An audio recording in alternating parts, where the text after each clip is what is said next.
Senkezweni. Nginibingelele. Niyazi bafowethu la ngaphandle. Kuningi ukudliwa kwamagazi abantu. Uyabona nje ngeke ngizwe noma igenge ngikhuluma nayo la ku Facebook. Abanye beresponse la ku TikTok ngendaba yomuzi weinsizwa mangibatshela ukuthi ngayicula leya ngoma kuukuthi nama lyrics noma amagama ayibhalwe yimi. Lokho kuyiqiniso engusola kakhulu ukuthi kunobutsotsi obenziwa ngoba kuma episode okuqala la ngayicula kholethi ziyaduma emzini wezinsizwa sihleli kamnandi emahostela. Kuma episode okuqala ngayiregister noSamro ngakhokhelwa cisha ama payment wama episode angaba u25 kuphela.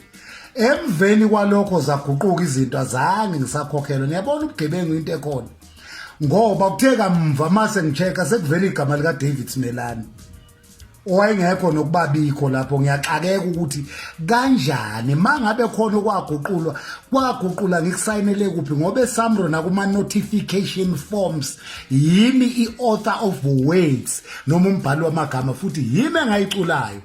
Angisho lokuqala emzini weinsizwa leyo yayicula umfowethu ongasekho ubafana Mlangeni wayusibeko le yalandelwa yayiculwa yimina.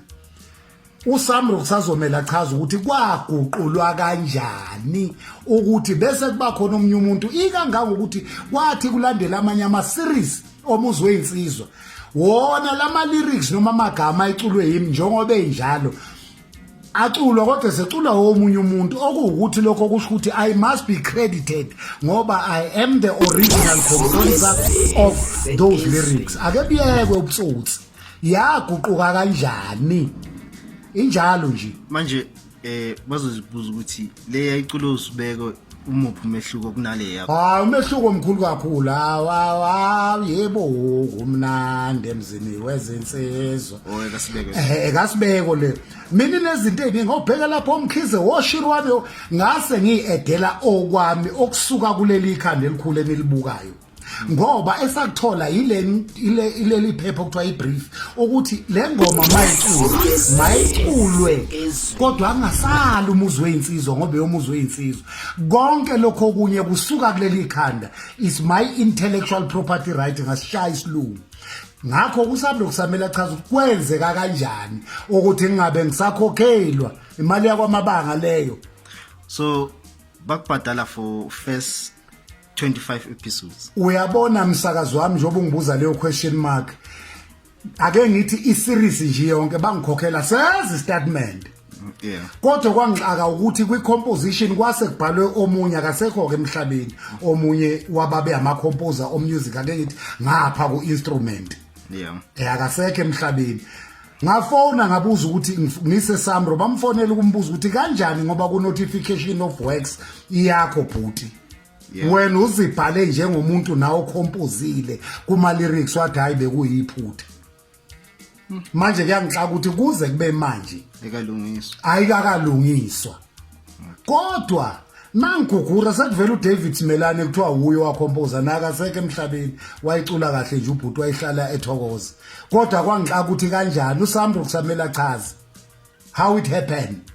Ngoba mangabe kuba noguquko ezintweni ezinjalo kumele kubizwa abantu kusayinwe phansi kangisayinanga ndawo engikwazi ukuthi yimina umqambi walawo magama noma ama lyrics sasi recorder eSasani Studios. Okay. Enjalo nje ake kuye kudliwa amagazi abantu okubabhlungu ukuthi kuba nabantu bebenayo imali kodwa baqhobozela igazi labantu. Benemali enkulu lento ifana nomuntu eteshiye yonke inhlobo yezinyama efrijini ezako Woolworths lezi izitolo ezidula kakhulu bese yena eza kuwe ezofuna ukuhlephula ikota yakho yokugcina kepha enakho konke ubugovu ke lobo noma is greed, which is one of the worst evils. Because how do you take from someone who earns, let me say for an example, who earns 50 rands a month and you earn 10,000 a month, then ufuna ukuzohlephula kuleya lo ebeyisebenzela kubugovu kubulwane. manje for ama repeat because umzini wensizwa uphindwe kaningi. Usuphindwe kaningabi mangingaphazami ngangisenza iR&B ngaleso sikhathi ialbum enganiqeda ukulikhipha iSoul Clips lapho kwakuno Father Creeper khona bayalaza abaningi. Kwaku 1998 makungayena 99. Yeah. Yingesikhathi la nga recorda khona le ngoma yomuzwe wensizwa nama lyrics ami. Yeah. Kodwa ngathola imali yama episode angaleso sikhathi. Azange uthola imali for ama repeat angwabali luthela ingakho ngithi uSandro kusamela chaza ukuthi yavinjwa yini noma yavinjwa ubani ileyo nje ukuthi imali ingasayi kwamabanga. Hayi sibonga mfundi. Ungasho ukuthi uyabonga mina ngicasukile Kemani ungavezi namavizinyo uvezi idazini la ngicasuke nginje ngiganuni wabo kuseni intulo imali yakwamabanga yafuneka Sandro phendula.